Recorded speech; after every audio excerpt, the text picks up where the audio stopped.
Sterling, ela é de Joinville, ela também é advogada sistêmica, ela faz parte do quadro da listagem de mediadores da Câmara, ela também é nossa parceira, apesar de a gente nunca ter nos visto pessoalmente, né, Marcele? Mas assim que a pandemia terminar, a gente vai se conhecer também. E ela também faz parte da Comissão de Direito Sistêmico da OAB de Joinville. Então, nessa noite, nós temos um grande prazer em trazer essas duas profissionais que têm muito conhecimento, elas têm muita experiência nessa área, e com certeza elas vão compartilhar um conhecimento que vai agregar muito à nossa vida, tanto pessoal quanto profissional, tá? E o que eu preciso dizer aqui, as nossas regrinhas de convivência aqui na nossa palestra online, tá, pessoal? Então, eu vou pedir que todos deixem o microfone fechado durante a palestra. Que, por favor, vocês abram as câmeras para a gente se ver. E a palestra será gravada, tá? A partir de agora, a palestra será gravada. Então, eu vou passar a palavra para as palestrantes, elas vão apresentar o conteúdo delas. Depois nós vamos ter uma pausa, onde aí sim vocês podem fazer os questionamentos e os microfones serão abertos, tá? Então, se durante a fala delas vocês tiverem dúvida, vão anotando as dúvidas, que depois nós vamos separar um tempo, assim, bem bacana, elas estão dispostas a tirar essas dúvidas com vocês, tá bom? Então, pessoal, passo a palavra às nossas palestrantes, doutora Marcele, doutora Fernanda, e que tenhamos uma ótima palestra hoje. Obrigada a todos. Boa noite a todos, então eu sou a Marcele.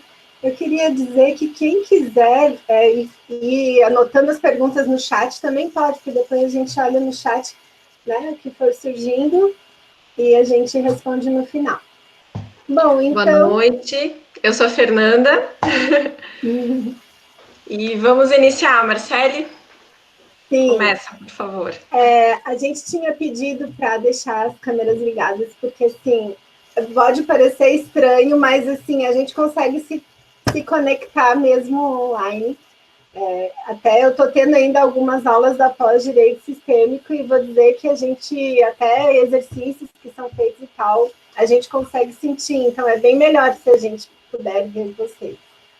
Eu queria saber, inclusive podem levantar a mão, escrever ali no chat, quem já conhece direito sistêmico, quem já ouviu falar, assim, para ter uma ideia de ser novidade para todo mundo. Além de nós quatro, a Cris. Então, tá. Eu queria dizer para vocês, então, eu vou começar dizendo o que é, né? O direito... vocês me desculpem se eu me perder aqui, porque eu sou a pessoa que ainda permite a entrada das pessoas aqui na sala. A gente não pensou em deixar uma outra administradora, então se eu me perder por isso. O direito sistêmico, ele surgiu com o juiz, a expressão, inclusive, foi criada por ele, com o Dr. Sami Storch, que é um juiz que atua na Bahia, e a expressão em si, ela foi publicada no blog dele em 2010 pela primeira vez, mas ele já vem fazendo as experiências, né, foi experimentando colocar isso em prática desde 2006, então é algo bem recente.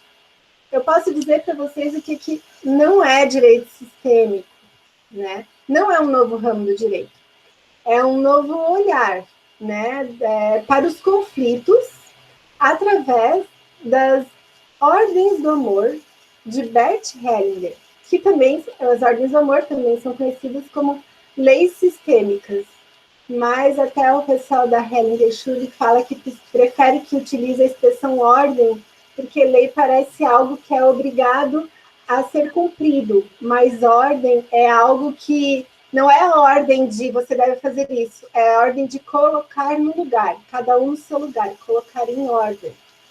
Então, Bert Hellinger foi um alemão que faleceu ano passado, ele foi teólogo, pedagogo, estudou psicanálise e diversos tipos de terapias, psicodrama, enfim.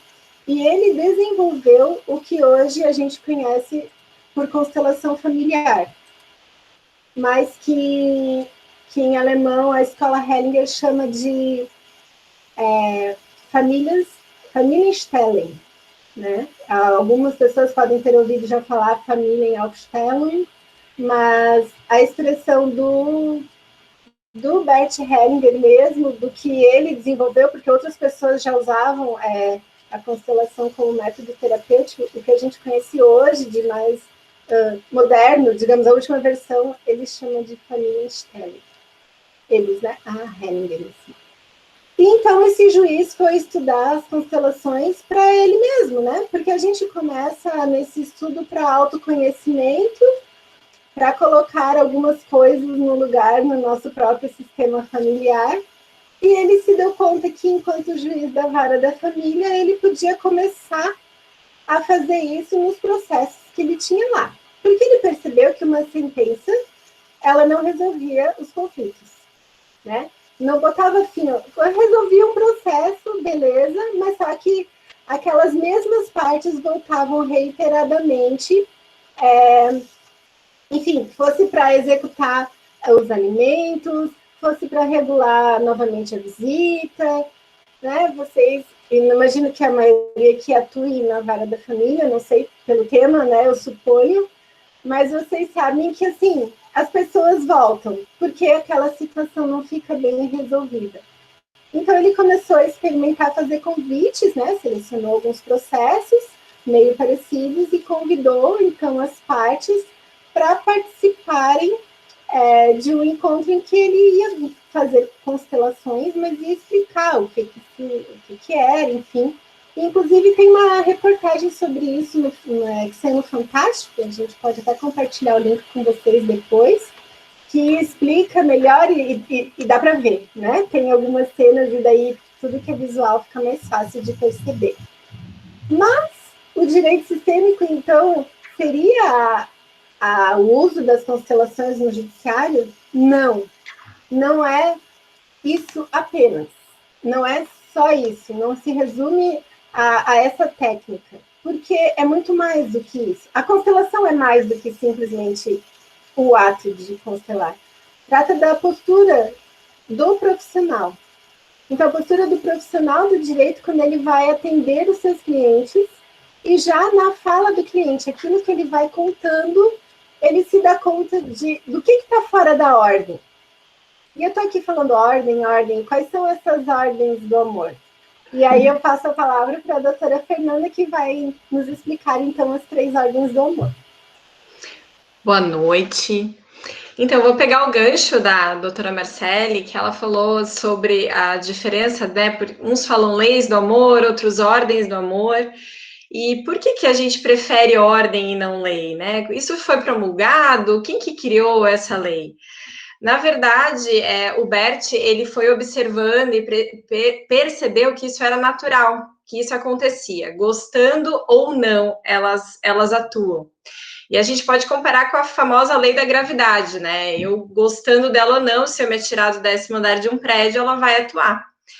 Então, ele, observando isso, ele estabeleceu essas regras que, se nós não observarmos essas ordens, então nós entramos em desequilíbrio, nós entramos em desarmonia. Quais são essas ordens? A primeira dela é o pertencimento. Todos fazem parte, todos pertencem. Então, dentro de um sistema, nós somos filhos, nós somos também pais, nós somos irmãos, nós somos netos, cada um tem o seu lugar dentro do sistema. Quando eu não observo isso, quando eu não observo que eu faço parte daquele sistema, então o sistema vai tentar fazer com que essa pessoa ocupe o lugar daquele que não é observado, daquele que seria excluído. Então, nós entramos também em conflito. Aqui, falando de casal, né, que é o tema da nossa palestra, a gente poderia citar como um exemplo, no caso do pertencimento, de um casal que já passou por um relacionamento anterior, mas que não honra isso. Então, se eu já tive um primeiro casamento e eu agora estou no segundo, se eu não olho para aquele primeiro casamento, então eu excluo aquilo, há um problema de pertencimento, e isso pode fazer com que no meu atual relacionamento eu tenha conflitos por não fazer aquela observação.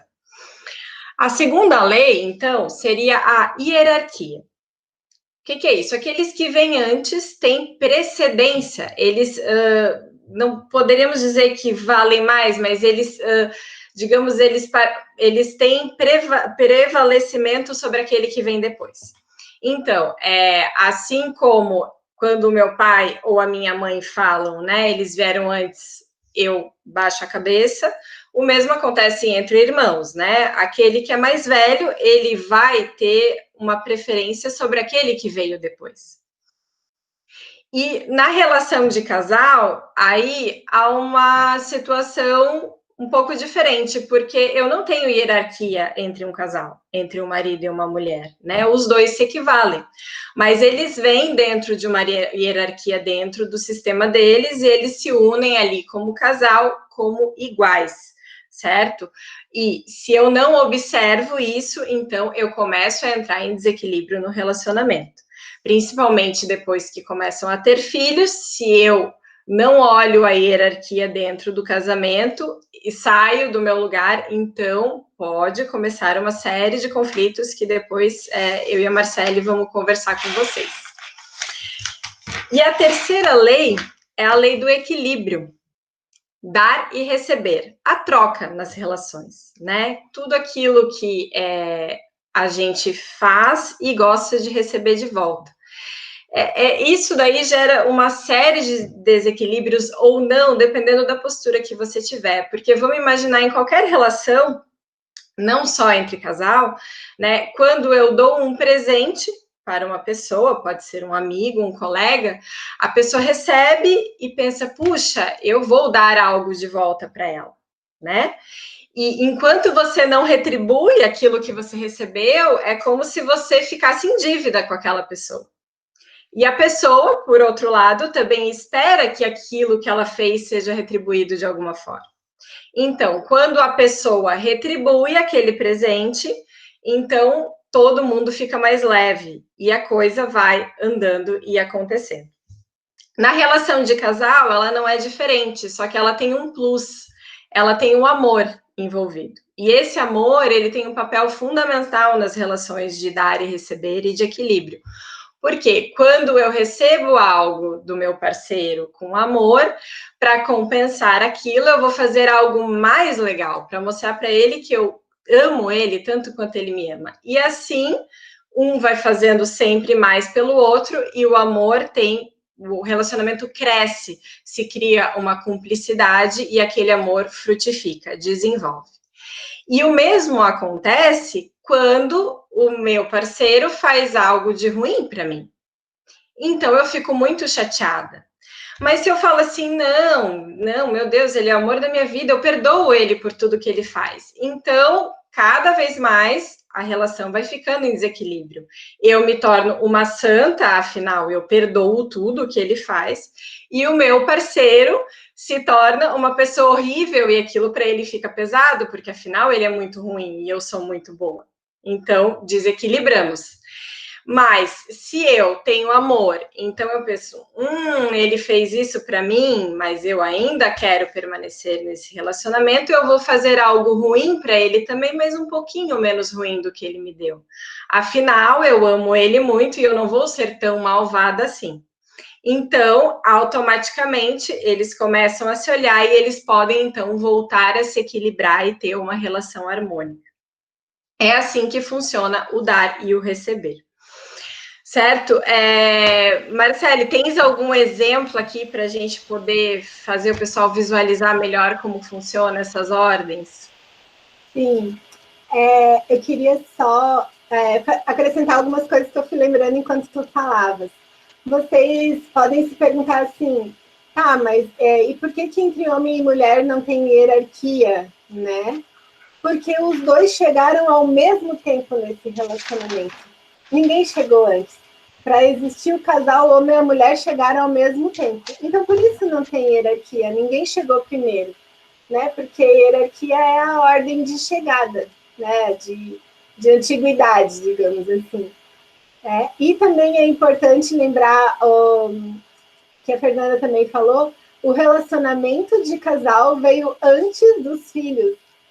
E muitas vezes acontece um desequilíbrio aí, quando o homem ou a mulher começam a dar toda a atenção para os filhos e esquecem do seu parceiro.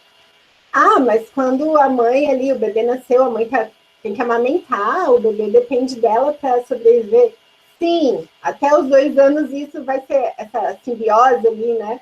Acontece muito forte e o homem até entende que, ok, ele fica em segundo plano porque aquele bebê depende da mãe para sobreviver.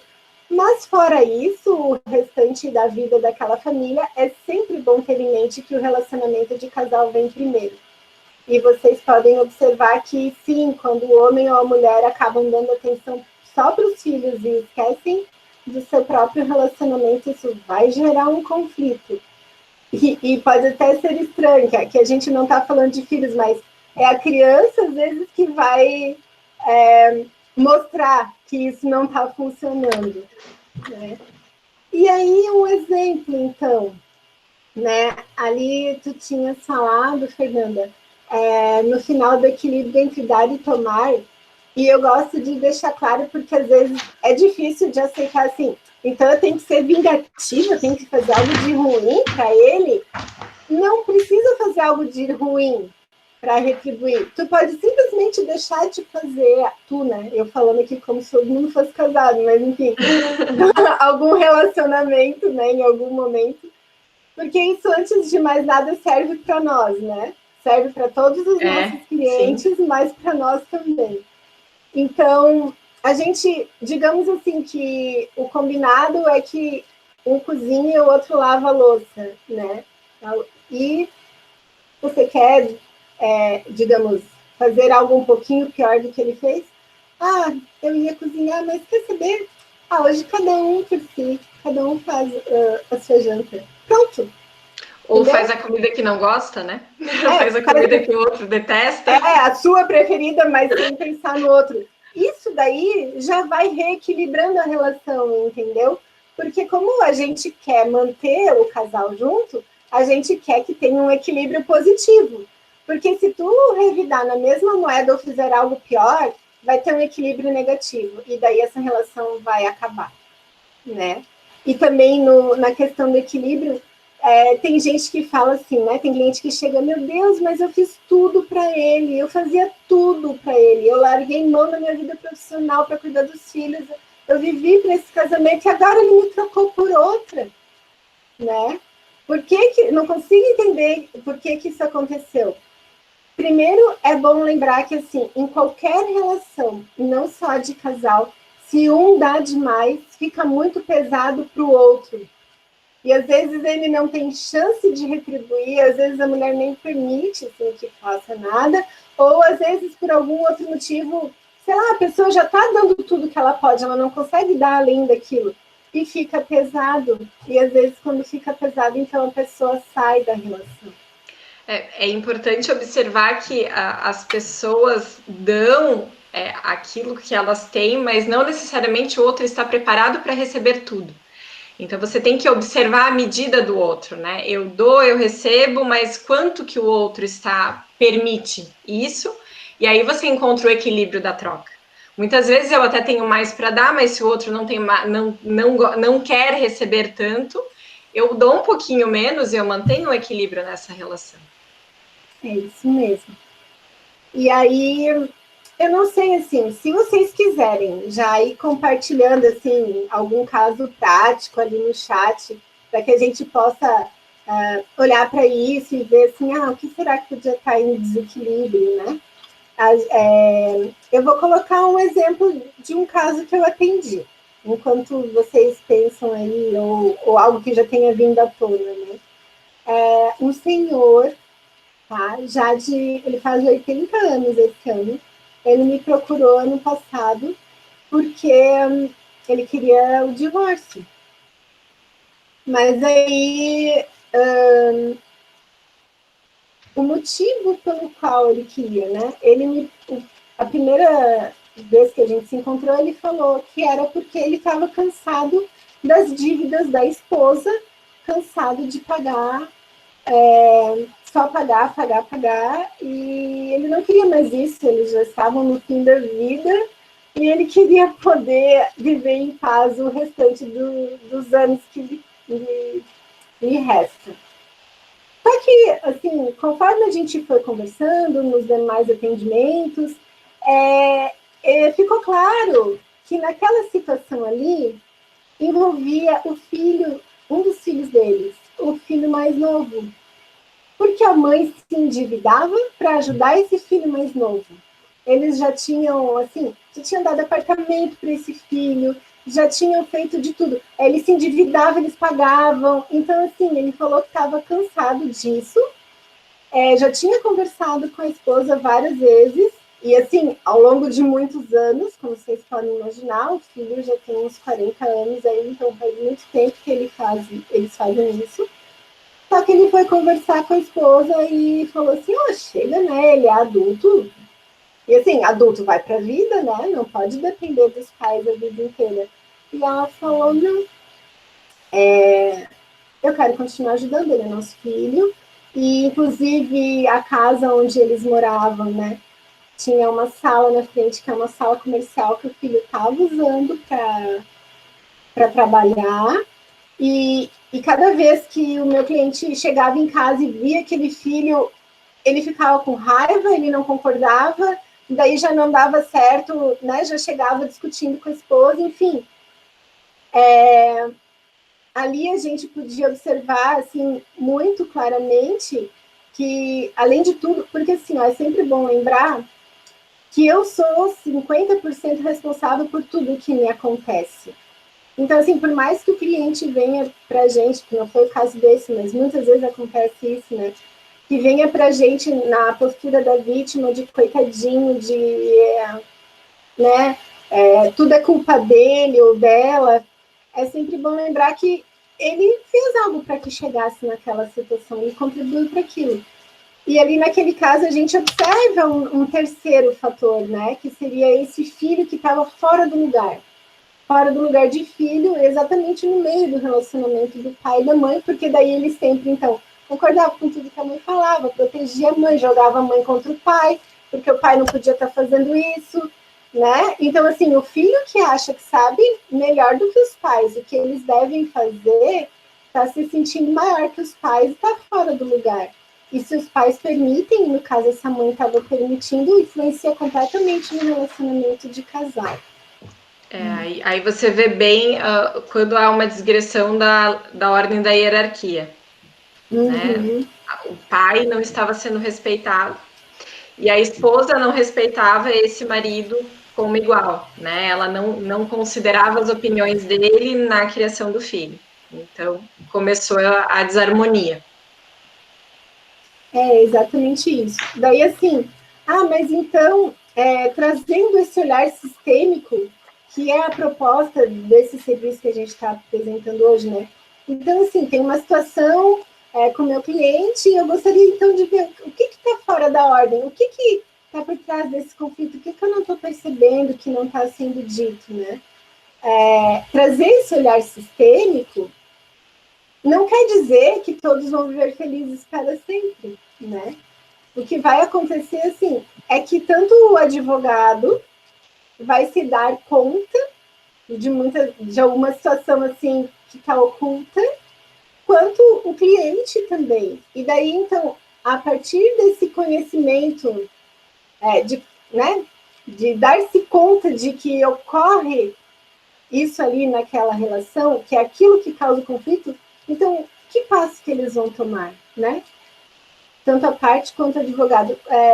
Em rumo a que tipo de solução? Porque a gente sabe que soluções tem várias, né?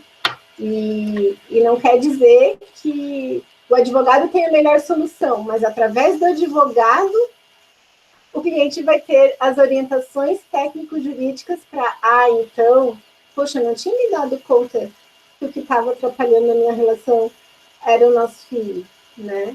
Pô, dá para tentar conversar. Vamos chamar para uma mediação. Esse meu caso a gente levou para mediação. Né? Teve, enfim, foi uma tarde inteira, foi conversado separadamente com cada um, teve muita emoção, ele falou que ainda amava ela, e inclusive, né, muitas vezes, exatamente por amor e para preservar tudo de bom que eles tiveram, que ele resolveu que agora tem que separar, porque ela escolheu o filho, né? Fazer tudo isso não quer dizer, então, ela vai voltar para ele e final feliz. Não, ela escolheu que ela quer ficar com esse filho, quer proteger esse filho, por algum motivo. E ele resolveu, então, que vai seguir a vida dele. Então, passaram vários meses depois disso, veio a pandemia, e não sei se está acontecendo com vocês, né? Então, as pessoas estão vendo assim, ok, chegou o limite, não dá mais, vamos divorciar mesmo. E aí a gente está fazendo o divórcio consensual, mas a gente está trabalhando nisso nesse momento. Mas ter a consciência do que está acontecendo faz diferença. Faz diferença. Porque, inclusive, a advogada dela é na hora deles. É a esposa desse filho.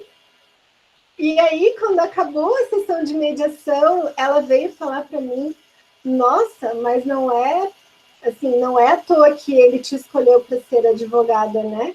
Com esse olhar sistêmico, faz toda a diferença. Ela falou, inclusive, durante a sessão da mediação, ela se deu conta de que era a segunda vez que ela estava fazendo isso. E que ela também foi a advogada que fez o divórcio do pai e da mãe dela. E agora estava fazendo o sogro da sogra.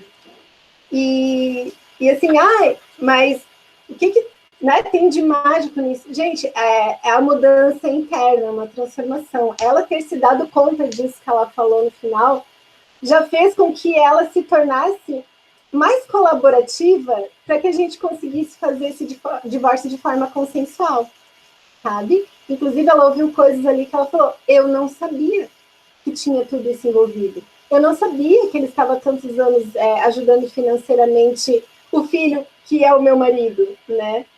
Enfim, faz diferença. Esse olhar, né, ele é muito sutil e ele diferencia o litigioso do consensual, né? Porque ambos envolvem amor, ambos envolvem a dor da separação, de deixar tudo para trás.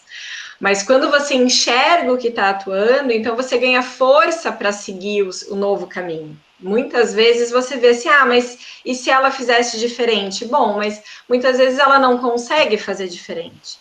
Então, a pessoa que enxerga isso, ela vê que não adianta ela ficar ali sofrendo, envolvida.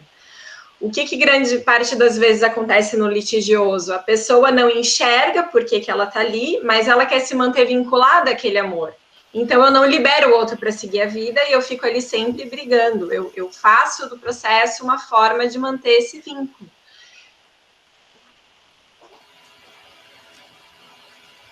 Essa seria, assim, que eu vejo a grande diferença. Alguém aqui tem alguma pergunta ou um caso que queira colocar, questionar, para a gente trocar uma ideia? Se não, posso colocar um também, né, já entrando nessa linha de um casal que fez o divórcio consensual, certo? E ficou fixado pensão por um período tanto para a ex-mulher quanto para os filhos. E apesar dele ter condições financeiras de manter esses pagamentos, ele sempre atrasava, às vezes não pagava, até que por fim parou de pagar. E aí vai lá, né, a ex-mulher entra com cumprimento de sentença, pedindo a execução desses valores, e nunca pagava de forma espontânea, né? Até que um dia foi questionado, mas o que acontece que você está aqui sempre? Então ele falou assim, não, é porque é uma forma de eu ficar mais perto do meu filho, de eu ficar mais perto deles. Então o processo era utilizado como uma arma para ele sempre manter esse vínculo que no fundo ele não queria ter liberado. Uma outra questão que acaba acontecendo muitas vezes, e que, assim, como a Fernanda falou antes, são leis sistêmicas que atuam independente da nossa vontade. Então, assim, não é não é consciente. Isso daí era consciente, né? Mas outras dinâmicas que ocorrem de forma inconsciente, por exemplo, é aquela mulher que separa e fala assim, agora eu dou conta de fazer tudo sozinha. Eu dou conta e eu não preciso mais dele para nada. Gente, automaticamente o homem começa a não pagar mais. Porque ela, sabe, é como assim, se ele tivesse captado aquela mensagem de eu dou conta, eu não preciso de você para nada. Né?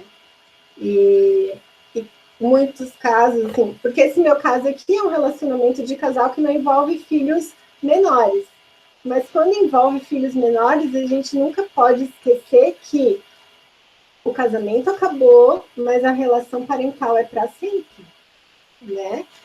Todos vão continuar sendo o pai e a mãe daquelas crianças. Então, assim, é muito difícil, porque quando os clientes estão na dor, eles querem que a outra pessoa sinta dor também. E acabam querendo punir, se vingar, através dos filhos, né? Através de não pagamento de pensão, por exemplo, é uma das situações, entre várias outras que a gente conhece também. Eu vi que tem uma pergunta. Tem uma pergunta. Qual a dinâmica quando o divórcio envolve traição? Quer falar, Fernanda? Essa é bem polêmica. Essa é bem polêmica. É claro que existem várias nuances, né? É difícil você falar sobre uma coisa só, né? Mas quando a pessoa vem para uma relação de casal, ela traz uma história no sistema dela. Cada um traz a sua história, né? E muitas vezes nessa história, essa pessoa ela ainda está vinculada a alguma situação com o pai, alguma situação com a mãe, alguma situação com os irmãos, e não necessariamente ela entra nessa relação inteira, né? E conforme o tempo vai passando, às vezes ela não olha para esse parceiro, ou o parceiro não olha para essa parceira de forma completa. E é como se ficasse uma brecha ali naquele local que o parceiro deveria ocupar. Então, muitas vezes, aquele que está sentindo a falta, ele começa a olhar para o lado, ele começa a buscar aquilo que falta para preencher aquele espaço. Né? E aí, essa é uma das dinâmicas possíveis da traição. E muitas vezes, quando ocorre a traição, dependendo da situação, esse parceiro que foi traído, se ele observar algo, então talvez haveria uma chance de salvar esse casamento, né? E aqui é claro, gente, a gente não pode entrar no julgamento moral, né? Porque aqui a gente tem muito assim, ele me traiu, mas se estava faltando algo, podia conversar, ele não precisava ter feito assim. Sim, mas muitas vezes a gente não tem maturidade, ou as pessoas, né, elas são movidas inconscientemente, e às vezes elas nem sabem por que estão agindo dessa forma, né? Então, essa é uma dinâmica que envolve a traição, mas é claro que cada caso tem que ser analisado de uma forma, assim, bem específica, né? É difícil falar genericamente. Eu pensei, enquanto tu falava, me vieram várias outras situações que podem acontecer. Por exemplo, esse casal teve um filho que foi abortado, espontaneamente mesmo. Também. E muitas vezes a mulher, ela não está disponível ainda para o marido novamente, porque ela está em luto. Ela está em luto por aquele filho perdido. E o luto, a gente sabe que o processo de luto ele pode durar até 2 anos. E às vezes o marido não se dá conta, porque a própria pessoa que está vivendo não se dá conta, né? Quem dirá o parceiro, porque é tudo muito profundo. E não se dá conta, e assim, ela não me quer mais, ela não olha mais para mim, eu vou procurar alguém fora. E até eu procurar alguém fora, às vezes é de forma inconsciente. Quando vê que está envolvido, não foi assim, eu vou lá porque ela não está mais me dando atenção. Né? Antes, quando a Fernanda falou também de honrar o parceiro anterior, é que às vezes numa relação de casal, a pessoa chega, isso tanto homem como mulher, e quer ser tratado como se fosse o primeiro e único. E às vezes ficou ali uma história mal resolvida com o parceiro anterior, e E, inclusive, dependendo da forma que acabou aquela relação, se não foi de uma forma respeitosa, se foi envolvendo brigas, ou se a pessoa simplesmente foi embora e nem deu satisfação, isso pode vir a interferir no relacionamento atual, tá? Porque, às vezes, as dinâmicas se repetem, né? Se a pessoa não conseguiu resolver aquela situação mal resolvida naquele relacionamento, pode repetir esse padrão no novo relacionamento e até que ela resolva olhar para aquilo e assumir aquilo, olhar para aquilo como um adulto. E falando em adulto, tem uma outra que é muito recorrente, que são os filhinhos da mamãe e as filhinhas do papai, né? O que seria isso? Porque essa é uma expressão que a gente usa, assim, né? Mas na visão sistêmica. Tu quer falar disso, Fernanda? Pode começar, já que tá isso. É porque uma coisa puxa a outra. É uma coisa puxa a outra, exatamente. O que seria o filhinho da mamãe na visão do Bert Hellinger, né? É aquele que cuida da mãe, às vezes o pai pode já ter ido embora e ele ocupa ou pode ter morrido, ou pode estar ali mesmo, sabe? Só que ele acha que ele sabe melhor do que o pai como é que deveria tratar a mãe, fazer as coisas pela mãe, ou então ele realmente assumiu o lugar do pai porque faleceu ou foi embora e ele acha que ele tem que cuidar daquela mãe, mas não como filho, e sim como um igual. E aí, aqui, a gente acaba, às vezes, usando bonecos, não porque vai constelar, mas porque nós somos visuais, e visualizando a gente consegue entender. O pai e a mãe, eles estão um ao lado do outro. E o filho está à frente, porque ele veio depois. Então, assim, atrás estão os avós, bisavós, né? É como se fosse uma escadinha, assim, e, né? Quanto mais antigo, mais acima, e o filho mais abaixo. Quando o filhinho da mamãe a gente fala que está fora do lugar, porque ele está na mesma linha dos pais, ele está aqui no meio do pai e da mãe. Ele não está ali no lugar onde seria dos filhos. E aí, ele não está disponível para encontrar uma pessoa que já foi para a vida e está no adulto. É bem provável que ele vai encontrar uma filhinha do papai, que repete esse padrão, só que com o masculino. Que também acha que, meu Deus, a minha mãe é uma grossa com meu pai. Ela não sabe tratar ele. Olha o jeito que ela fala. O Bert fala que o primeiro amor da vida do menino é a mãe, né? E para ele tem que renunciar a esse amor da mãe para então ir à vida, aprender a ser homem com o pai e poder se relacionar como adulto. Quando não há essa renúncia do primeiro amor, né? Quando ele não renuncia à mãe, então ele permanece ali, é como se ele já tivesse uma parceira. Então, quando ele encontrar outras parceiras ou uma parceira, ele não vai respeitar aquela parceira da forma adequada. E aí ele vai sempre entrar na seara da traição, no desequilíbrio, né? Porque ele não vai considerá-la de fato a parceira dele. E o mesmo acontece com a filhinha do papai, né? O pai é o primeiro amor da filha mulher, então ela tem que renunciar a esse amor, aprender a ser mulher com a mãe, para então encontrar um parceiro que tenha uma relação harmoniosa. Pode continuar, Marcela. E daí, assim, quando a gente fala de ir para a vida, de se tornar adulto, né? Quando a pessoa está na postura da criança, às vezes, assim, o que levou aquela pessoa a casar, né? A mulher queria alguém que cuidasse dela como um pai. Nossa, ela vê o marido como um pai, ela não vai conseguir se relacionar com o representante do pai dela, né? E o marido vai ver que a esposa não está ali disponível como uma parceira.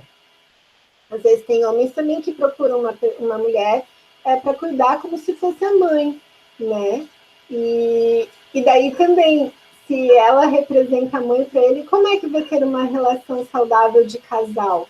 Então, assim, são muitas dinâmicas que acontecem nas relações de casal e não tem, assim, quando acontece isso, é isso. Quando acontece isso, é isso. Não. cada caso é um caso, e às vezes são várias dinâmicas que estão envolvidas naquela. É muito difícil olhar para o casal sem olhar para a família deles, sem olhar para aquilo que conduziu eles para aquela relação. Então, cada caso é bem específico. Uhum. Não sei se vocês querem fazer mais alguma pergunta. Quer fazer o exercício, Marcele? Dá para fazer, mas eu lembrei de mais uma coisinha. Eu lembrei da boa e da má consciência que o Bert Hellinger também descobriu que existe, né? Em todo o sistema familiar. Então, assim, a boa consciência são aquelas regras da sua família, tá? Minha família tem algumas regras e que se eu segui-las, eu estou na boa consciência do meu sistema familiar e tudo aquilo que eu aprendi com eles eu acho certo, então é isso aí. Aí eu vou conhecer um homem que tem todos os ensinamentos, com toda a bagagem do sistema familiar dele, com todas as crenças daquele sistema, e que daí é a boa consciência, se ele continuar fazendo tudo como sempre foi do sistema dele. Quando se encontra, é claro que não vai ser tudo igual, né? E se cada um não ceder um pouquinho, não ousar fazer um pouquinho diferente do seu sistema, do que o seu sistema ensinou que era certo, esse relacionamento é bem provável que tenha muitos conflitos. Aí o Bert Hellinger falou que teria, então, a má consciência que ele vê isso como sendo uma coisa boa, né? Apesar do nome má. É porque ela é má em relação ao sistema familiar da pessoa, né? Então, assim, com todo respeito e honra ao meu sistema de que vocês me ensinaram isso, tudo como sendo certo, eu ouso fazer um pouquinho, eu vou ceder para fazer do jeito que para mim e para o meu marido funciona, para nós é certo, e esse vai ser, então, a forma que o novo sistema que a gente está criando vai funcionar. E cada vez que a gente discorda um pouquinho da nossa família, vai dar um desconforto, porque a gente queria sempre ser aceito e pertencer. Só que, assim, a gente não vai deixar de pertencer se fizer um pouquinho diferente, né?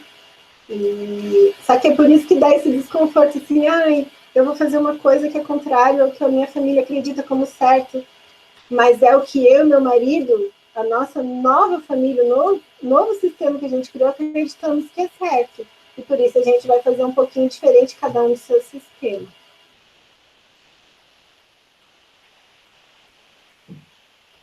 O exercício que eu tinha conversado com a Fernanda, daí já não tem muito a ver com o relacionamento de casal em si, mas com a postura do advogado, do profissional em relação ao seu cliente.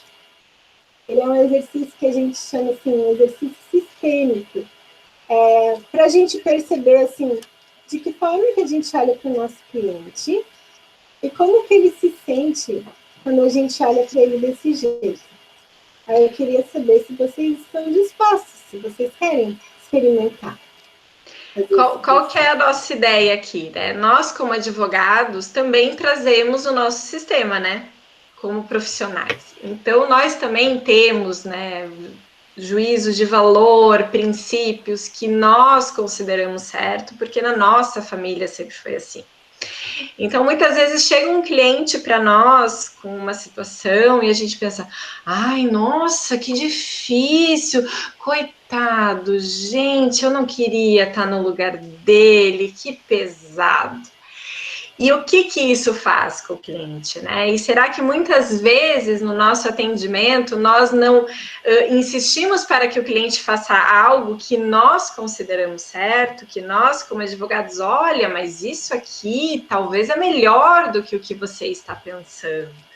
E automaticamente a gente diz para o cliente fazer algo que no primeiro momento ele nem queria. Mas eu insisto tanto que tá bom, então eu vou fazer. E aí, como que fica para nós e para o cliente essa situação? Que peso que isso tem? Então, a minha ideia da Marcele aqui é fazer um exercício para que vocês sintam em vocês, como profissionais, se isso é pesado ou é leve para vocês, a forma de atuar nesses casos. E assim, aqui não tem certo e errado, tá? Não quer dizer, então eu estou fazendo tudo errado, elas estão querendo me dizer como é que eu devo atuar. Não, não é isso. É que a gente percebeu que, assim, muitas vezes, quanto mais a gente se emaranha no caso do cliente, mais pesado fica, e no fim do dia, nossa, cada vez que eu tendo aquele cliente, parece que me suga todas as energias, o que está acontecendo? Às vezes a gente não enxerga no cliente toda a força que ele tem. Né? A doutora Vanessa Alfieri, que é uma juíza maravilhosa, que tem o auxiliar sistêmico, ela é de São Paulo, ela fala assim, quando eu sinto pena do cliente, na verdade eu estou sentindo pena de mim, porque eu naquela situação talvez não conseguiria resolver, mas só que se está acontecendo com ele, é porque ele tem toda a condição de resolver, e eu preciso ver essa força nele. Vocês topam fazer esse exercício? Vocês querem sentir no corpo? Quem não quiser, fica sentado e vê a gente fazer. Porque ele é de pé, então eu convido vocês, quem quiser, a se levantar, tá? Vou ver aqui se dá para fazer, se vocês me veem. Então, assim, imagina que na sua frente está o seu cliente, tá? E ele veio, eu vou falar de frente para vocês, mas vocês ficam aqui de frente para o cliente, não precisa olhar para mim. E imagina que ele chega contando toda aquela história difícil. Imagina que é uma mulher que sofre violência doméstica, né? O marido bate e tudo, e ela vem contar toda aquela história, e você está olhando para ela assim, nossa, mas coitada, olha só tudo que ela passa. Nossa, o que eu vou poder fazer para salvar ela? Porque eu preciso tirar ela dessa situação. Eu preciso mostrar para ela que isso está errado. Ela não pode aceitar isso. Ela não pode deixar que ele faça isso com ela. Não, a gente tem que ir para a delegacia, ela tem que fazer um BO, ela tem que sair correndo de casa, esse homem precisa ser preso, não, isso está tudo errado. Coitada, olha só, está com o olho roxo. Não é possível que isso continue assim, desse jeito. Eu vou salvá-la. Eu vou fazer de tudo para salvá-la, para ela sair dessa situação. Tá? Esse foi você. Agora, eu vou convidá-los para, então, mudar de lugar. E vocês vão ficar, então, no lugar da cliente, que sofre essa violência. Inspirem. Inspirem. E agora vocês estão aqui no lugar da cliente. E vocês estão ouvindo tudo aquilo que o advogado que ela procurou está falando. Está tudo errado. Coitada de você. Você não devia aceitar que ele te trate assim. Você precisa ir na delegacia. Isso é muito grave. Coitadinha. Nossa, que dó. Você deve estar sofrendo muito. Você tem que ir na delegacia. Você não pode permitir que ele faça isso. Você não vai dar conta. Eu estou aqui para te salvar. Vamos acabar com ele. Eu vou fazer de tudo para que esse cara não saia impune. Eu vou resolver isso para você. Porque você não dá conta. Você não consegue. Agora eu convido vocês para... Assim, daria para fazer uma segunda parte, mas eu acho que para mostrar isso que a gente quer, é suficiente. Convido vocês para voltarem aqui. E quem quiser compartilhar, para dizer se conseguiu sentir alguma coisa, estando no lugar do cliente, o cliente que percebe o advogado dessa forma. Assim, querendo salvar e que olha ela como uma coitadinha que não consegue resolver os seus problemas. Quem realizou esse exercício? Como é que foi estar no lugar da cliente e ouvir isso? E muitas vezes não é nem ouvir, né, gente? É só a postura, a pessoa só pensa, ela só olha para o cliente assim com pena, né? Nossa, eu me senti péssima. No lugar de cliente, eu tive vontade de sair correndo. Mas alguém gostaria de falar? Eu me enfraqueci, eu tive que sentar. Eu fiquei assim com falta de ar, eu fiquei mole, assim, eu perdi totalmente a minha força e tive que me ajoelhar até. Aqui, ó, teve uma pessoa que falou sentimento de estar fora do lugar.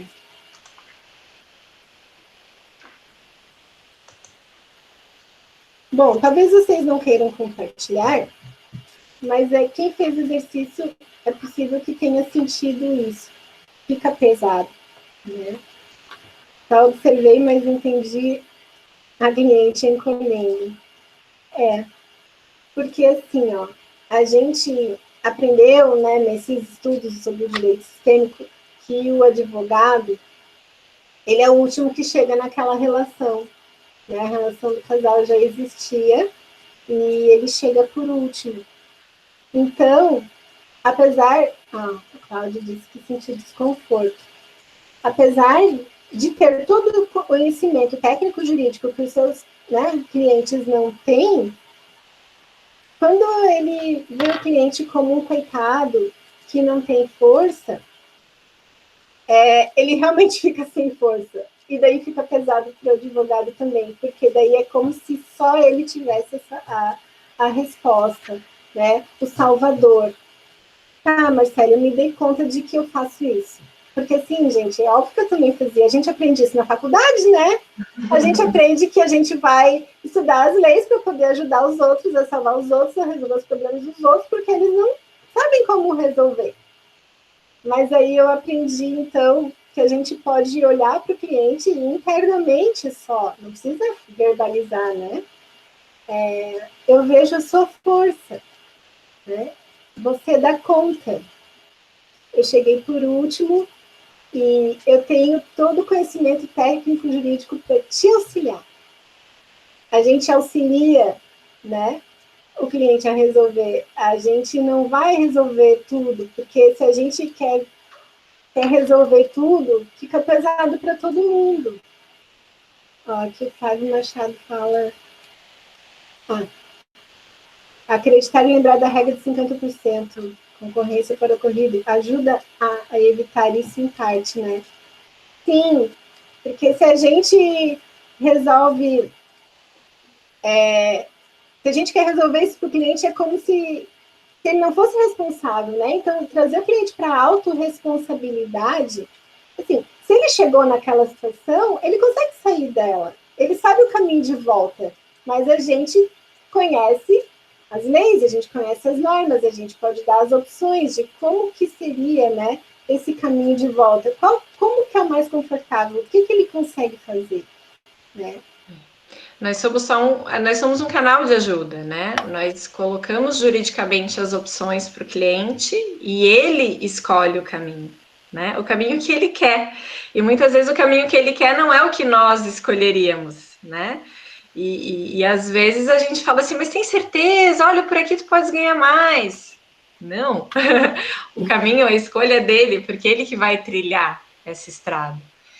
E se ele faz algo por minha orientação, eu fiz porque a minha advogada insistiu, então automaticamente eu pego para mim um problema que não é meu, né? E aí esse cliente vai viver sempre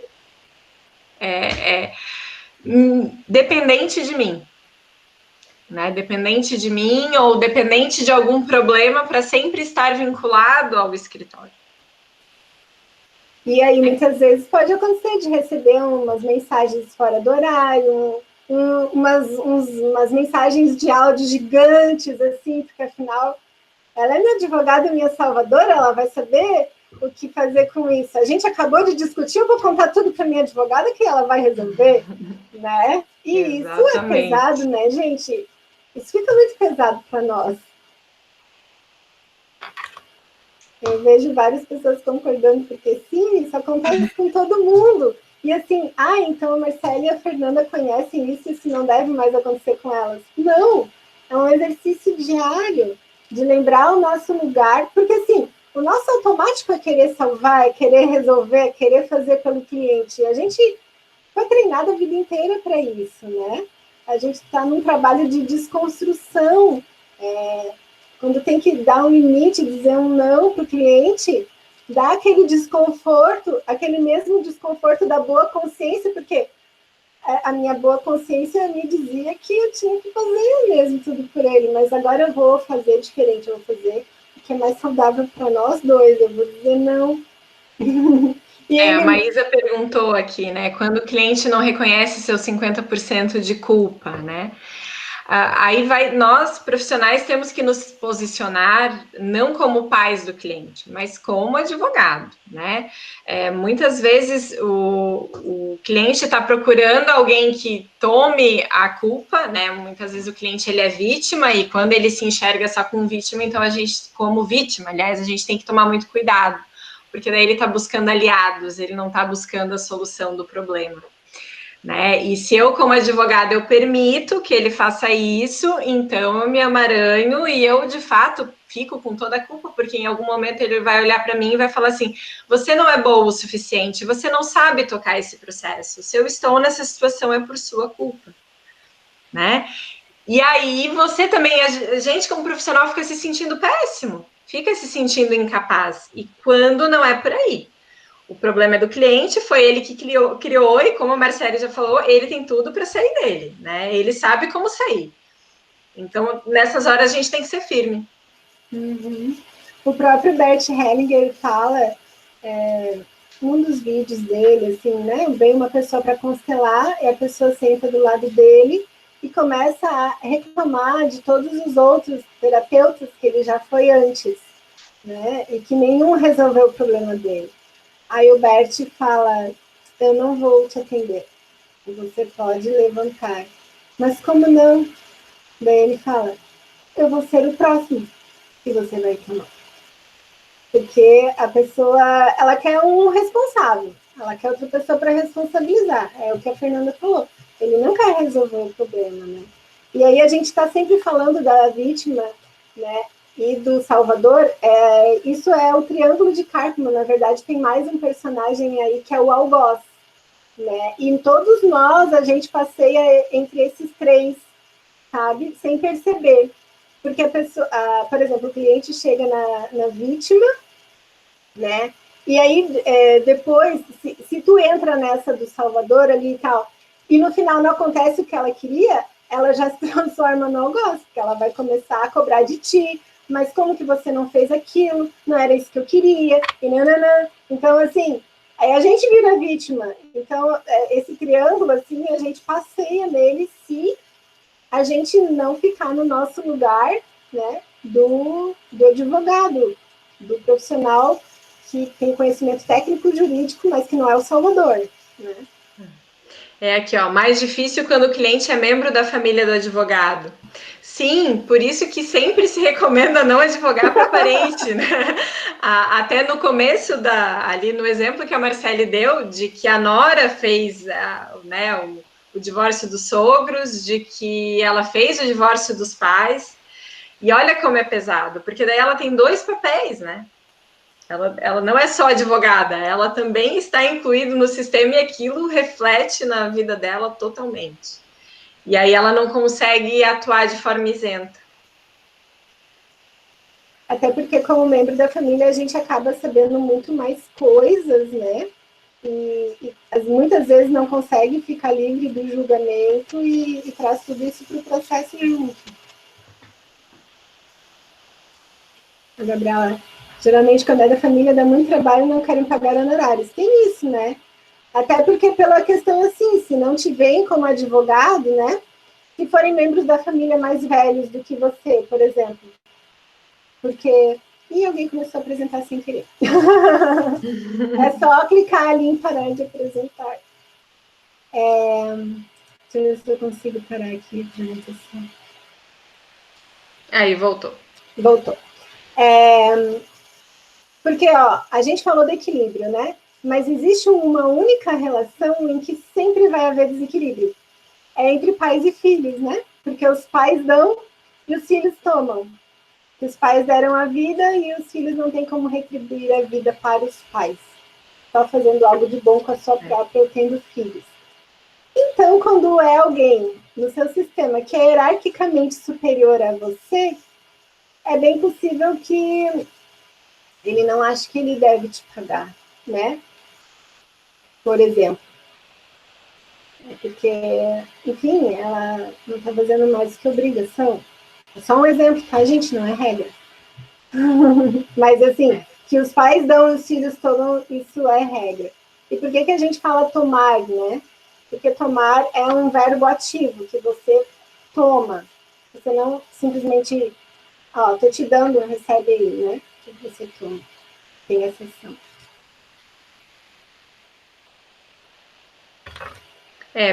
Pai e mãe é como se fosse uma manancial, né? A gente sempre vai tomar.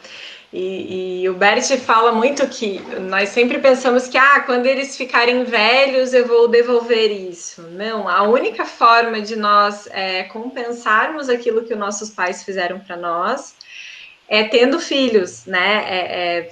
Fazendo o que eles fizeram pelos nossos filhos e, se eventualmente não fomos pais, ter algum projeto ou algum trabalho que consideramos como nossos filhos e fazer de tudo por aquilo. Então, mesmo na velhice, a gente não consegue dar para os nossos pais o que receberam, porque um rio ele não tem como subir o morro, né? Gabriela, tá falando. Tomando a deixa, pessoal, eu sei que tá maravilhoso essa palestra, não sei se para todos, mas eu tô aqui, já fiz várias anotações, 3 páginas de anotações, mas já estamos em 1 hora de palestra. Quero ver com vocês, agora a gente faz a nossa pequena pausa e depois abrimos para as perguntas, ou se vocês têm ainda alguma coisa que vocês querem colocar, Marcelo e Fernanda. Estamos abertas às perguntas. Sim. Tá, eu só vou passar a palavra para a Amanda, que ela ainda quer fazer umas colocações, aí a gente vai abrir espaço para as perguntas, tá bom, pessoal? Oi, pessoal, boa noite. Para quem não me conhece, eu sou Amanda, como a Gabriela me apresentou antes, eu sou sócia proprietária aqui da Câmara de Conciliação, e só quero uns minutinhos, bem rapidinho, da atenção de vocês, antes da gente abrir para mais perguntas, para primeiramente agradecer, Marcelo e Fernanda, vocês, acho que a palestra foi mais que elucidativa, explanaram perfeitamente o tema, eu agradeço muito em nome da Câmara.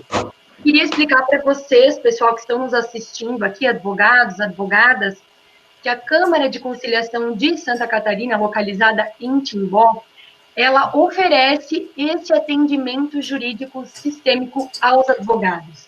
Com essas 2 profissionais maravilhosas que falaram para vocês, para que vocês, advogados, possam auxiliar os seus clientes justamente a resolver os seus problemas, seja entre casais, que foi o tema de hoje, ou outros conflitos familiares, também imobiliários, empresariais, até trabalhistas, contratuais no geral, com esse novo olhar para o conflito, né? Então, realmente, para poder resolver o problema, ajudar, né, como elas colocaram, auxiliar o cliente a resolver esse problema no âmago mesmo, né? Então, nós oferecemos esse serviço, ele é feito de forma totalmente online, até, né, em virtude da pandemia. A Câmara, ela tem uma estrutura para receber advogado e cliente, para que possa fazer aqui na nossa sala, com o televisor, esse atendimento com as 2 profissionais, né, ou uma ou outra, ou também esse serviço ele pode ser feito direto do escritório do advogado. Então, ele pode ali com o seu cliente, né, a Câmara intermedia essa contratação, e você pode aí ter os serviços, o serviço de atendimento jurídico sistêmico. Essas sessões, elas levam mais ou menos, em média, 1h30, e elas podem ser divididas em 1 ou 2 atendimentos, conforme as profissionais verem essa necessidade, né?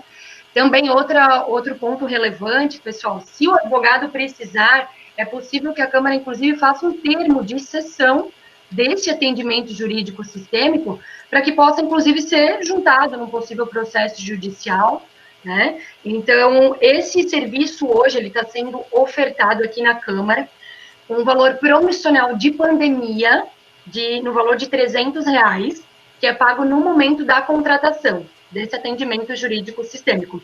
Então, eu estou botando aqui no chat os nossos contatos aqui da Câmara, se alguém tiver interesse, ou depois quiser tirar uma dúvida no privado. Se quiser remeter alguma pergunta à Marcele, à Fernanda, também pode mandar nesse WhatsApp, que nós vamos estar repassando para elas.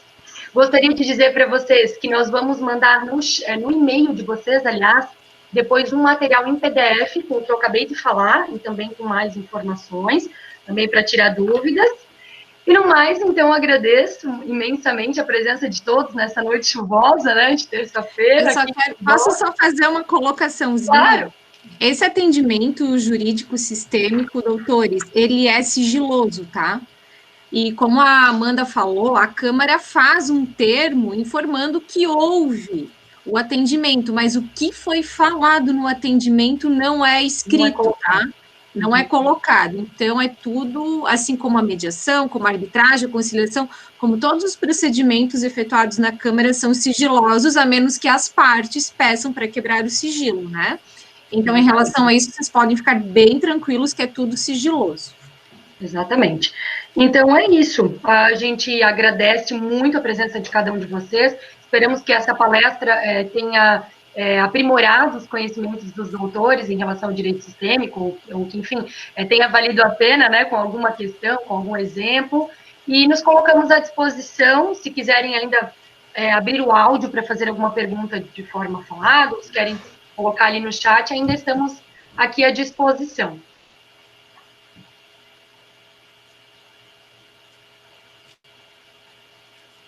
Não sei se alguém tem alguma dúvida. Alguém quer colocar algum caso prático, advogados que está com algum processo um pouquinho trancado, se quiser, às vezes, trazer, elucidar, a gente pode trocar uma ideia. Algum exemplo? Ai, pessoal, vamos conversar um pouquinho, vamos interagir. Não, então, assim, o processo trancado tem um monte, né? Então, se vocês derem alguma fórmula secreta para a gente fazer o processo, vai ser maravilhoso. Doutor Lauri, a gente não faz milagre ainda, tá? Mas eles comecem a fazer, porque, olha... Aí que tá, né, Lauri? Não tem fórmula secreta, porque justamente uma coisa que a gente observa, por que alguns processos vão tão fáceis e outros tão difíceis, né? Sempre tem aquele processo que parece que tudo que é para dar errado dá, o escrivão esquece de movimentar, o juiz, né, fica 5, 6 meses sem olhar no processo, o Ministério Público dá um parecer contrário daquilo que costuma dar, né, sempre existe esse caso. E isso está relacionado muito mais à história do cliente, né, que muitas vezes não quer olhar para o que está acontecendo naquele processo. E é incrível porque, às vezes, o cliente ele faz uma sessão de mediação, ele faz um atendimento jurídico sistêmico, e pode ser que ele não faça um acordo na hora, né? Pode ser que ele não resolva a vida dele, ele vai para casa pensar, e de repente o processo anda. E de repente aquilo que já estava se arrastando 5 anos, em 3 meses vem uma sentença. Então, mais ou menos assim, não tem fórmula mágica, né? Mas quando você se permite olhar para o que de fato está acontecendo por trás do processo, talvez há uma chance dele fluir. Eu posso dar um exemplo prático. Eu tenho um exemplo prático também, de um inventário, no qual são os avós. E o meu cliente, ele é neto, né, evidentemente, e os pais já são falecidos, então tem 2 famílias.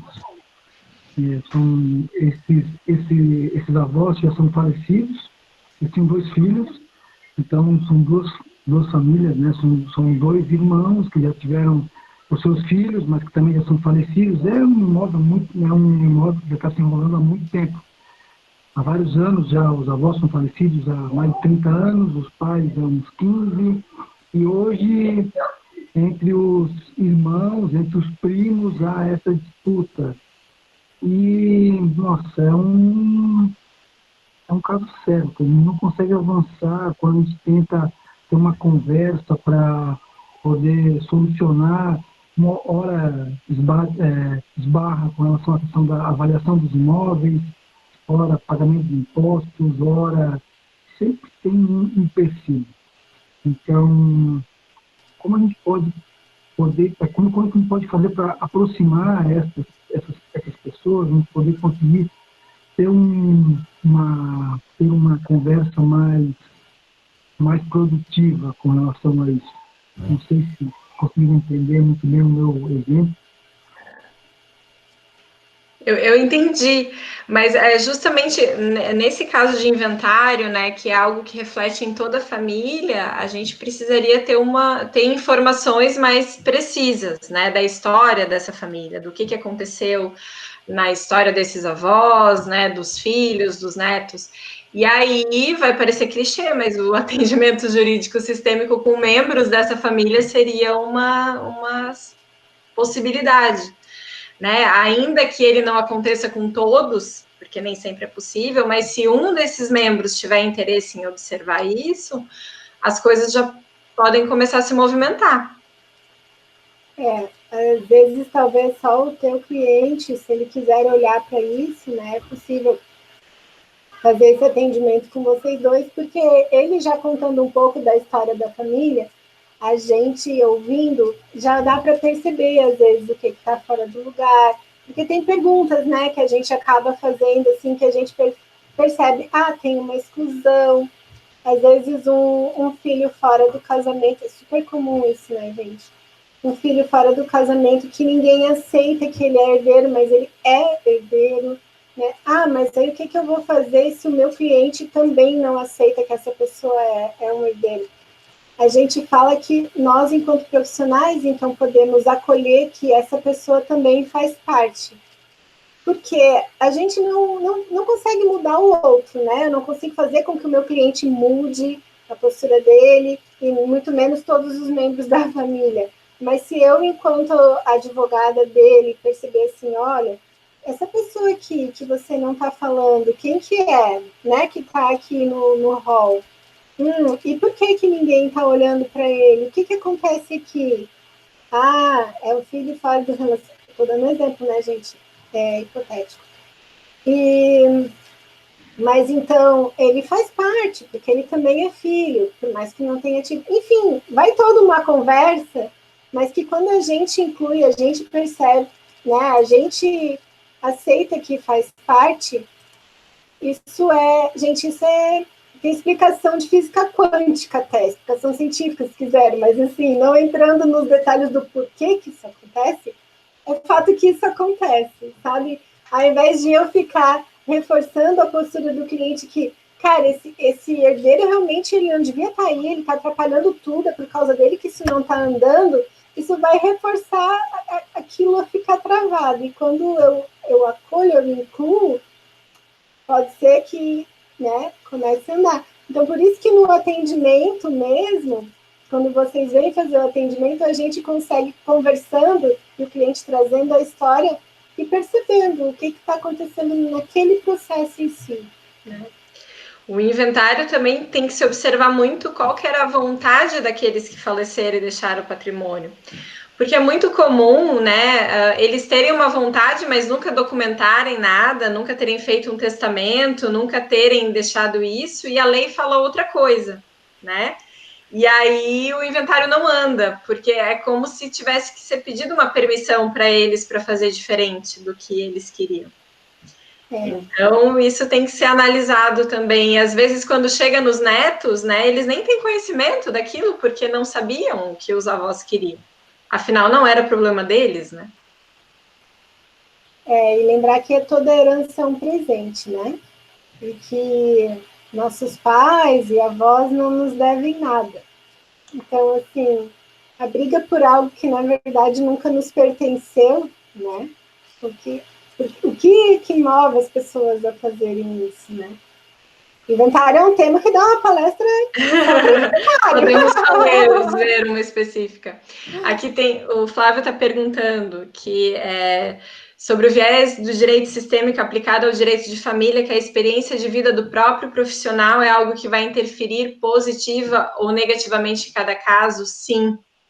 Sim, porque os clientes, eles têm o profissional que merece, assim, né? A palavra é essa.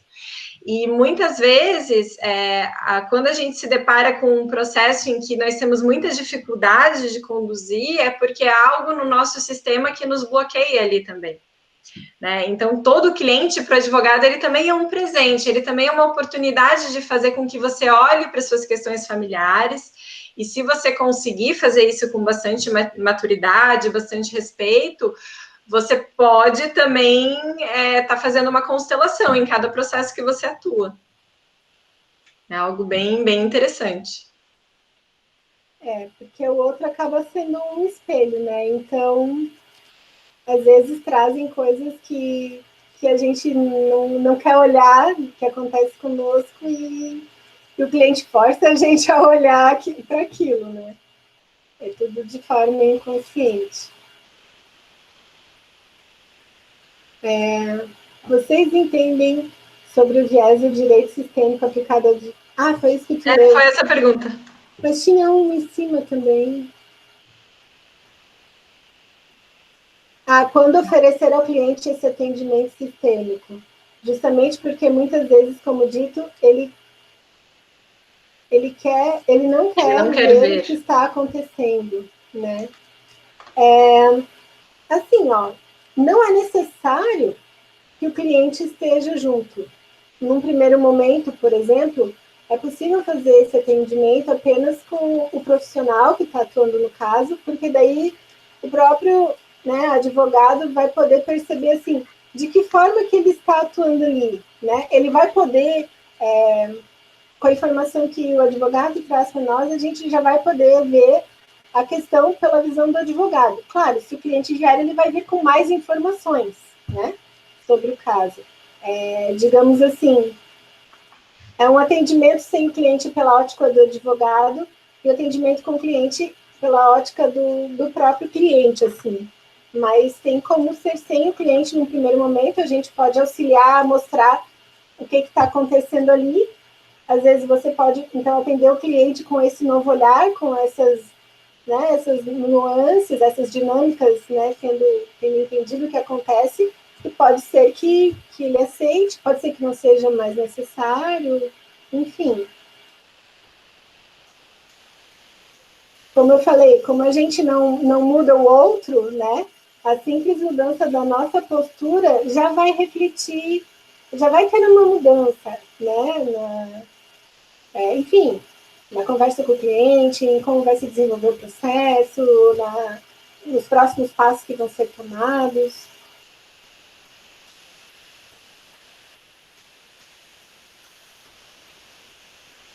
Então é isso.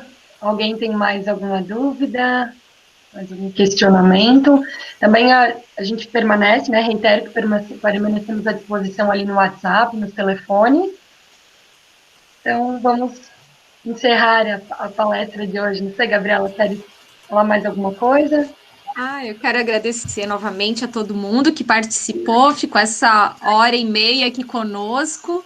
Agradecer imensamente a Marcela e a Fernanda, que foi sensacional. Espero que tenha ajudado todo mundo de alguma forma.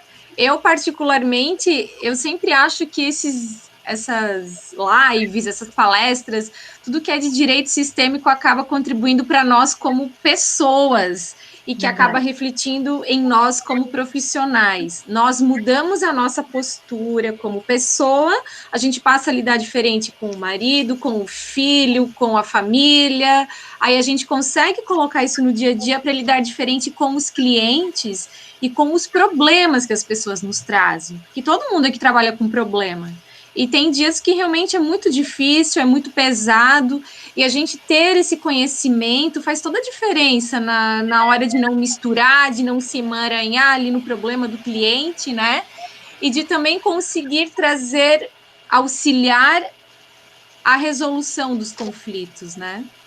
Então é isso, eu só tenho a agradecer a todos que participaram, que confiaram no nosso chamado para a palestra, agradecer a Fernanda e a Marcele, e tomara que a gente faça mais alguma outra nesse sentido, né? Quem sabe sobre inventário, quem sabe sobre algum outro tema.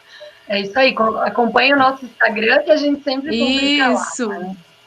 E Eu que como a agradeço Amanda o falou... convite.